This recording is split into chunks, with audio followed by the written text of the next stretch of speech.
చెట్టుకు కట్టేసి కొట్టడం ఇది ఏ రాష్ట్రంలో అయినా జరుగుతున్నాయా? ఒక్క ఆంధ్రప్రదేశ్ లోనే జరుగుతుంది అంటే ఇక్కడ చంద్రబాబు నాయుడు గారు గాని, పవన్ కళ్యాణ్ గారు కానివ్వండి, అలాగే హోంమంత్రి అనిత గారు గాని ఎలా నిర్లక్ష్యంగా వ్యవహరిస్తున్నారు, ఎలా మహిళల రక్షణని గాలికి వదిలేశారో అందరికీ అర్థమవుతుంది. మాటలు మాత్రం ఇంత చెప్తారు. అధికారంలోకి వచ్చేప్పుడు ఏం చెప్పారండి? చంద్రబాబు నాయుడు అంటారు, ఎవరైనా ఆడపిల్లల జోలికి వస్తే అదే వాళ్ళకి చివరి రోజు అవుతుంది అన్నారు.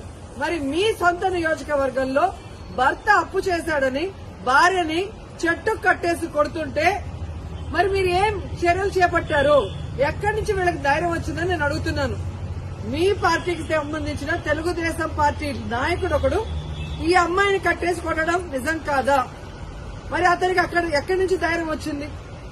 కొడుకు ముందర, చిన్న బిడ్డ ముందర అమ్మని కట్టేసి కొట్టారు అంటే ఈరోజు పోలీసులు చూసినా భయం లేదు. అలాగే చంద్రబాబు నాయుడిని, హోంమంత్రిని చూసినా మీ పార్టీ వాళ్ళకి భయం లేకుండా పోయింది.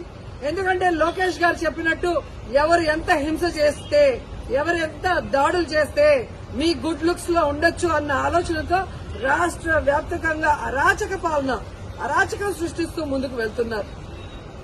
ఈరోజు సిగ్గుచేటు ఒక మహిళ హోంమంత్రిగా ఉండి కూడా ఈ రాష్ట్రంలో మహిళలపైన జరిగే దాడుల్ని అరికట్టలేకపోతున్నారు అంటే ఆవిడ నిర్లక్ష్యానికి నిదర్శనం కాదా?